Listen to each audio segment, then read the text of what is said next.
The relationship between the United States of America and the Confederate States of America deteriorated quickly in the first months of 1861.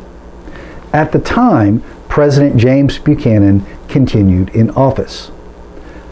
Abraham Lincoln would not take over as president until March of 1861. In the intervening months, the Confederate States of America began seizing U.S. property along the coast and in their states.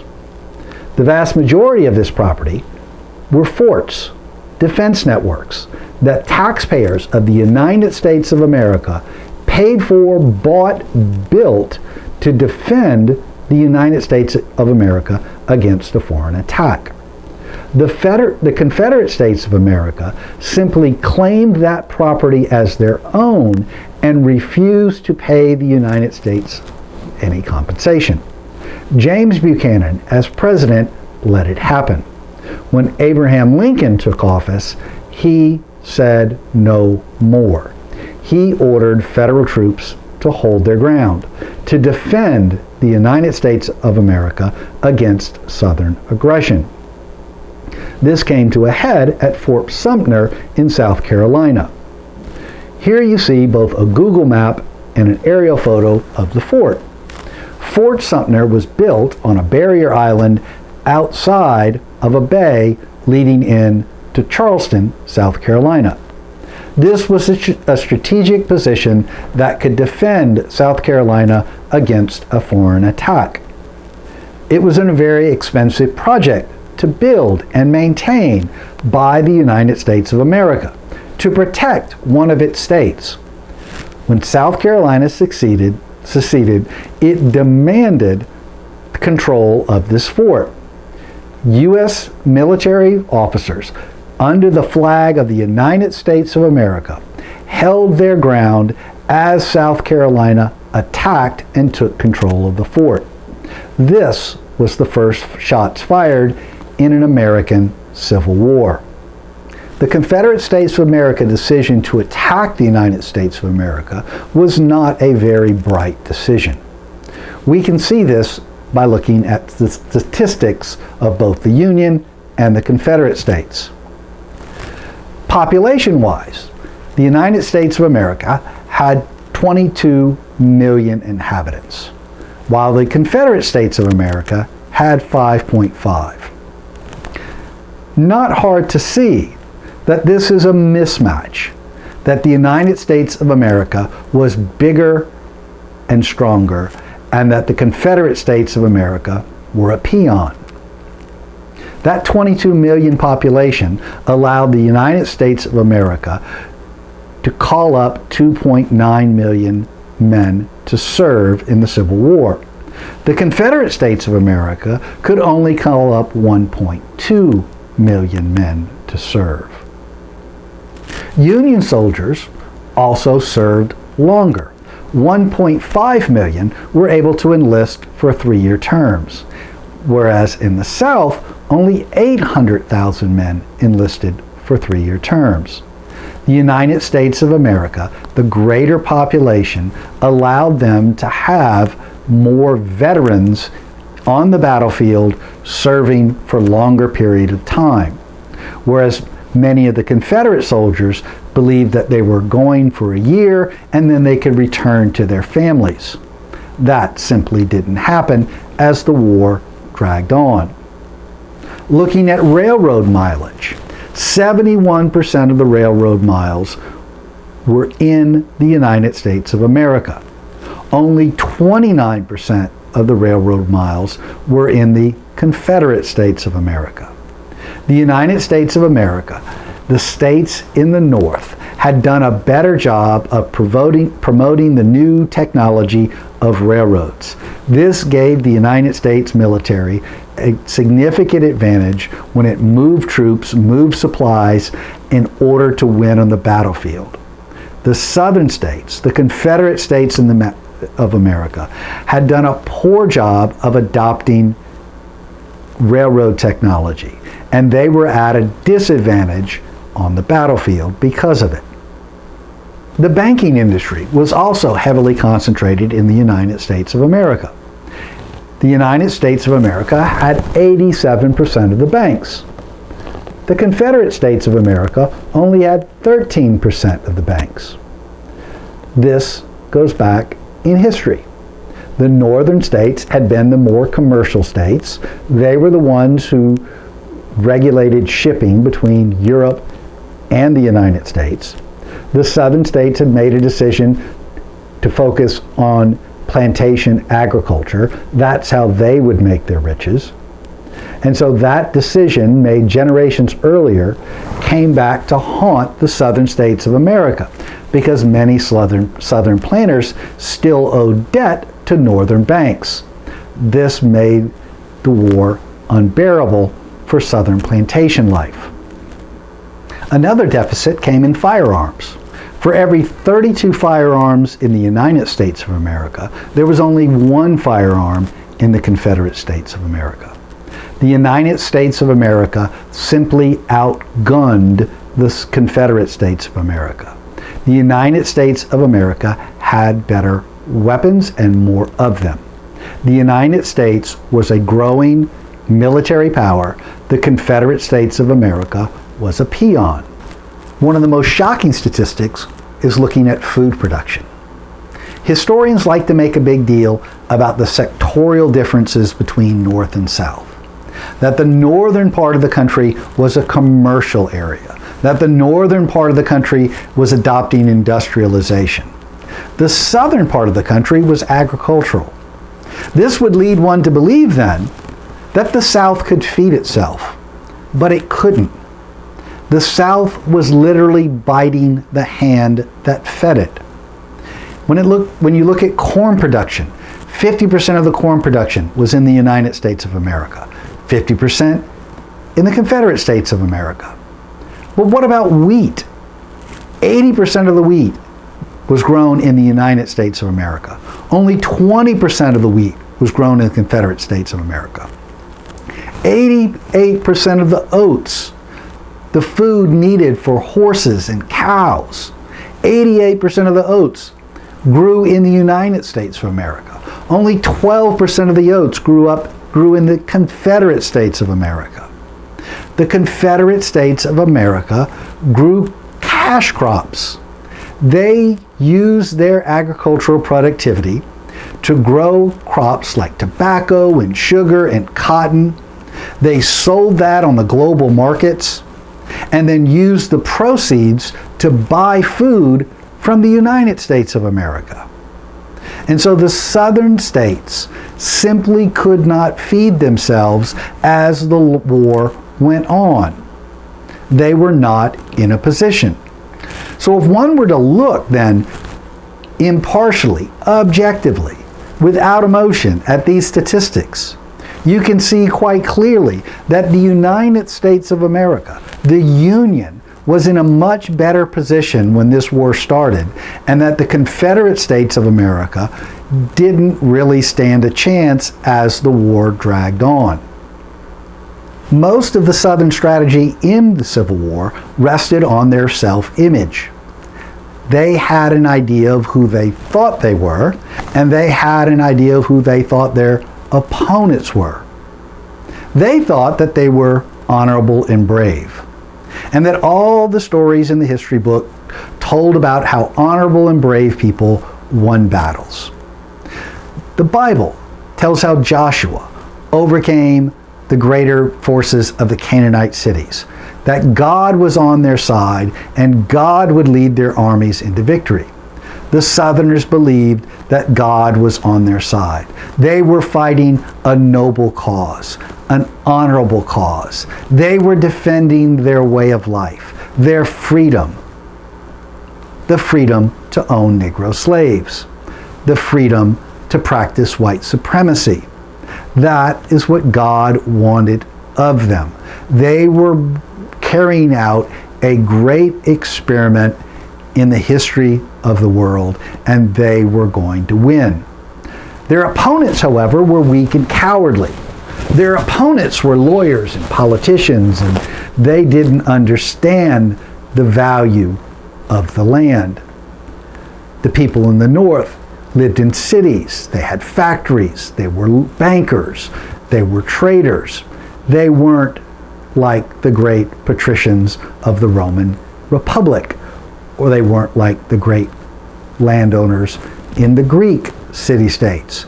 No, the Northerners led a weak and wicked life, and God would throw them down just as God had cast down Sodom and Gomorrah. They believed in their hearts that if the war dragged on, the Northern alliance would simply fall apart, that Northerners would fall to attrition. Attrition is the slow exhaustion of power. That if the war carried on, the Northerners would simply lack the ability to fight because they would lack the will to fight. Their will was weak. Their soul was weak. Southerners were strong and brave and courageous, and they were defending their way of life. They would emerge victorious on the battlefield. The Confederate States of America also hoped that the French and British would intervene. That French resentment, British resentment over mistreatment in the previous 50 years would result in the French and the British seeing an opportunity to carve up the United States of America. And so they asked repeatedly for foreigners to intervene on the side of the Confederate States of America. That didn't happen. There was a growing anti-slavery sentiment both in France and Great Britain. As this happened, both the French government and the British government were slowly expanding suffrage, or the right to vote. And so it didn't make any sense for British politicians or French politicians to interfere in an American Civil War that was about slavery. The French governments and the British governments simply sat it out and waited to see which side would win. The French and the British also found alternative sources to Southern cotton. The Southerners had convinced themselves that they had the best cotton in the world and that there was no alternative to this. And if the Civil War dragged on, the French and the British would eventually cave and intervene in order to protect the shipment of cotton. That didn't happen. Both the British and the French were able to find alternative sources of cotton to fuel their industry and to keep their production up. They didn't need Southern cotton. The Confederate States of America then found themselves in a very vulnerable position. They had no outside intervention from the British or the French. They lost their overseas markets for cotton. They obviously lost their domestic sources for cotton because northern manufacturers weren't going to buy their cotton. And so the southern states had to go into debt to borrow money to buy arms. Did I mention that the Southerners could not produce enough arms themselves to maintain an army? And so they were dependent upon outside manufacturers to produce enough weapons to maintain an army on the battlefield. In order to buy those outside weapons, they had to borrow funds from foreign banks, and because they were in such a weak position, that required high interest rates, and as the war dragged on, more and more borrowers simply refused to lend money to a losing cause. The United States of America, however, had a much more comprehensive strategy. It was thought out. General George McClellan organized a plan called Anaconda. This plan called for the United States Navy to secure all shipping in and out of southern ports. And so the United States Navy parked off the coast of the United States of America and stopped any goods from going in and out of southern ports. This would starve the South both of exports and starve it of imports. All the while, the United States land armies would launch attacks into southern territories along the Tennessee River Valley and then both down and up the Mississippi River. This created a stranglehold so that the entire southern part of the United States was surrounded by U.S. military forces. The United States military would act as an anaconda, a snake that was slowly going to squeeze the southern states to death. Knowing the war would drag on, Abraham Lincoln proposed, and the United States Congress supported, a Homestead Act, opening up territory in the West for private homesteading. This bought support from white farmers in the North who wanted the opportunity to move out west and to have a homestead. And so the United States government supported and subsidized white farmers moving into those western territories and setting up their own individual piece of property. Abraham Lincoln was finally convinced to do something about slavery in January of 1863. We've already seen how he thought he had limited authority before the war because of the 10th Amendment. Because of the war, though, he announced the Emancipation Proclamation, freeing slaves in rebellious territories. This was a military wartime decision to create turmoil behind Southern lines. This was trying to invoke a slave rebellion, or at least make Southern armies look at their back as well as their front. Notably, Abraham Lincoln did not touch slavery in the United States of America. Places like Missouri and Kentucky continued to have slaves throughout the Civil War, and the Emancipation Proclamation did nothing about it. This was directed at the southern states for their rebellion. Most dramatically, though, it was Sherman's march to the sea that told the southern states they didn't have a chance.